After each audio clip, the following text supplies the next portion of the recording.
Hello hello à toute la team de la matinale, je vous espère en bonne santé en ce jour de grâce. Bonjour chers amis de la chronique La Bonne Nouvelle, soyez fortifiés, encouragés dans tous les défis que vous aurez donc à relever en ce jour béni. Pour ceux qui découvrent donc la chronique La Bonne Nouvelle, sachez que ce podcast a pour objectif de partager avec vous les valeurs, les principes que le Christ nous a laissés pour toutes les situations de notre existence sur Terre. L'objectif est de développer une relation personnelle avec lui en expérimentant donc ses principes. Car voyez-vous, se réconcilier avec le Dieu amour, être en connexion directe avec le Dieu créateur, c'est réunir les conditions pour une meilleure saison dans votre existence. Cette chronique part donc de l'actualité pour comprendre la bonne nouvelle du Christ, une bonne nouvelle circonstanciée. Je vous confesserai qu'une fois n'est pas coutume, l'actualité de cette semaine a été si riche, abondante, retentissante, qu'il n'a pas été évident de trouver donc un angle d'approche pour cette session. Entre les élections européennes et la dissolution, le passage de la flamme olympique sous nos latitudes, le 18e congrès donc en Guadeloupe, la fête des pères, waouh, cela en fait beaucoup. Et ce, d'un coup. Et pourtant, il me fallait prendre une décision. En y réfléchissant, j'ai trouvé que ce mot résumait bien notre actualité, le mot décision. Sans refaire donc les brèves des journalistes, sans rajouter aux multiples analyses et commentaires des spécialistes et des invités, le mot décision s'applique dans toute notre actualité. La plus simple application que je peux donc faire est celle des JO donc 2024. Si le 15 juin restera donc une date historique pour les îles de Guadeloupe, avec le passage donc de la flamme olympique, c'est parce qu'un jour, la décision a été prise que les JO 2024 se dérouleront en France. À partir de là, nous pouvons imaginer la cascade des décisions en amont et en aval qui a fait donc de ce 15 juin 2024 un jour historique pour la Guadeloupe. Ce jour est aussi un jour spécial pour les hommes puisque c'est la fête des pères. Avant donc d'aller plus loin, le pasteur Joseph souhaite donc une bonne fête à tous les papas, les pères, les patriarches qui sont donc à l'écoute. Aucun homme ne vient au monde en étant papa. C'est une des étapes d'apprentissage de la vie. Cela relève aussi d'une décision. Alors, je ne m'attarderai pas sur l'acte qui a enclenché le processus pour devenir père, à votre insu ou de manière volontaire. Mais je vous inviterai donc à une réflexion sur la gestion de ce statut de père. Indéniablement, l'homme devenu père est sans cesse confronté donc à la prise de décision.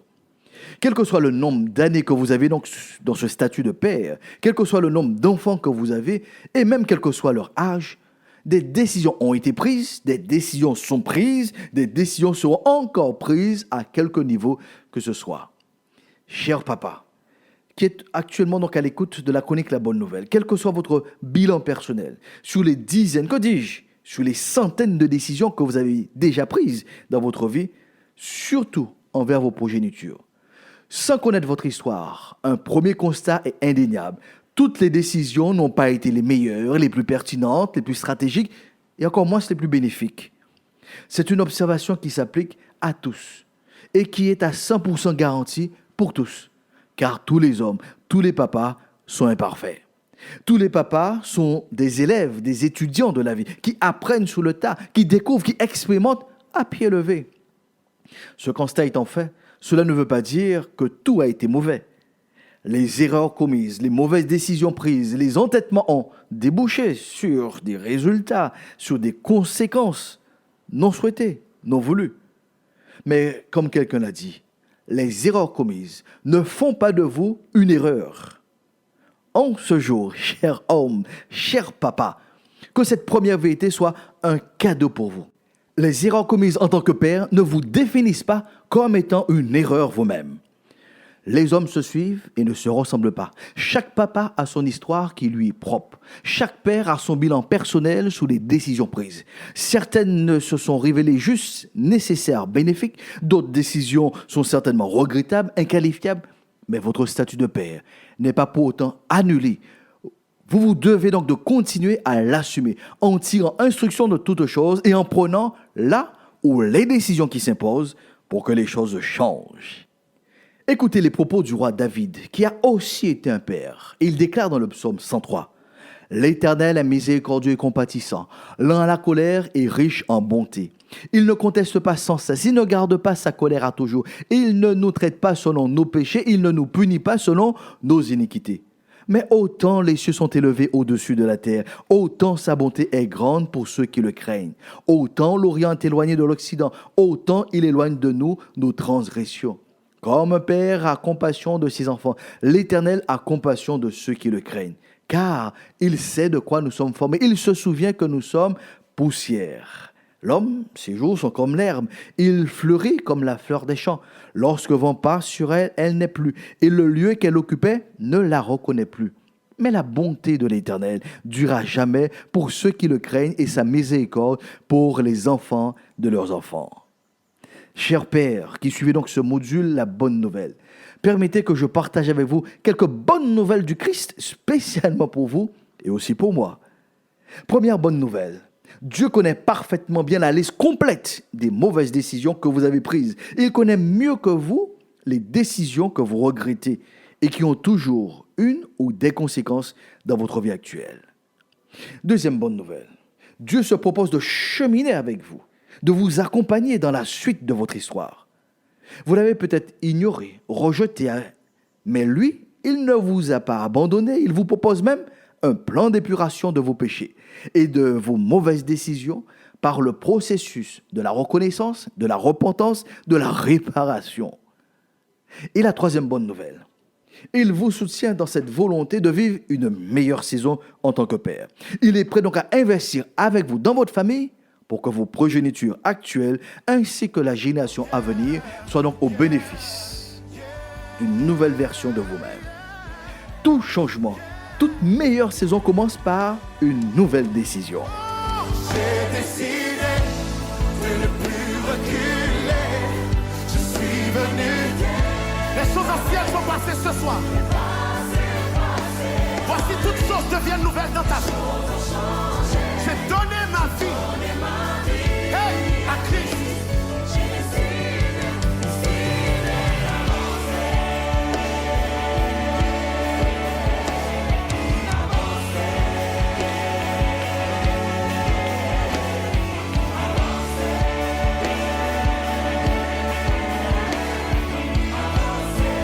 Voici les paroles que j'ai entendues.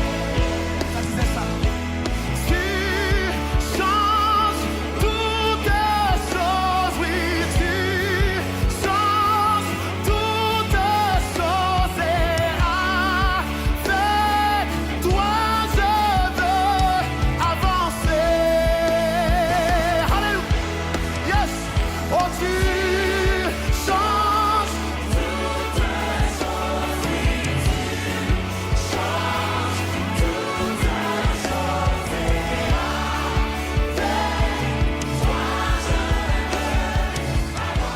Let's repeat it again. Cher Père, tout autant qu'il y a vie, il y a espoir. Cher Papa, décidez donc de mettre en place une nouvelle collaboration en invitant le Christ dans votre intimité de Père.